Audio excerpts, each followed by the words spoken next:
The question that's come in is about how to frame advocacy for people with complex disabilities and comorbidities, which are perhaps often not considered media-friendly or easy for the public to engage with.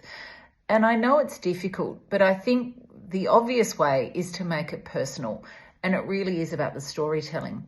You need to think about how to tell your story of your situation, your family, what the impact of that situation is on you, your life. How would you explain that to me if I was your local MP? How would you explain that to a journalist? You really need to think about stripping the storytelling down to the extent that someone who's not in that situation can understand it. Now, it's the job of your MP to engage with you, to listen to you, and to help support you by pointing you to government agencies that may be able to assist, but also to contemplate whether there are changes that could be made to government policy which would alleviate pressure on people like you and you yourself and your family members. And I think the other piece of the conversation, therefore, is what's the ask.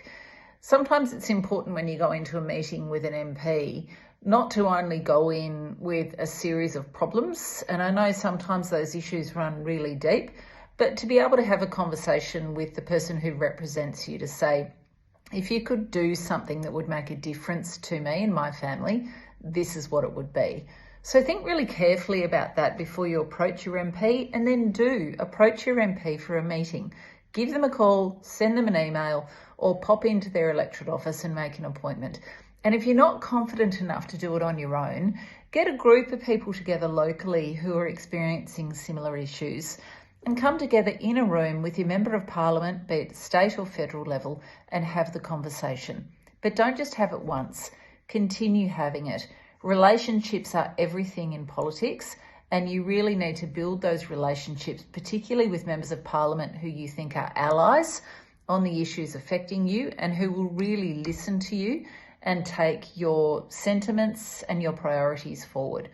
When it comes to dealing with the media, it's not dissimilar, but I think what you need to do first is do a bit of research.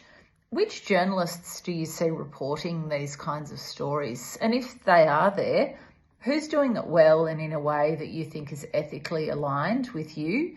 And do you think they'll listen to you and tell your story in a way that you will be satisfied with, that you think is told in a good faith way that represents you authentically? So again, that's a relationship building process, but it still comes down to you being able to tell your story and not being afraid to tell your story, to be able to tell it clearly, to be able to strip it away and tell it directly, to enable someone who's not in your situation to understand what you're experiencing. I think once we have those kinds of conversations, that's when we can get forward movement. But again, if you're not confident doing it on your own, come together with others who are in a similar situation and approach a journalist together and build those relationships over time, because the history of the storytelling is often really important.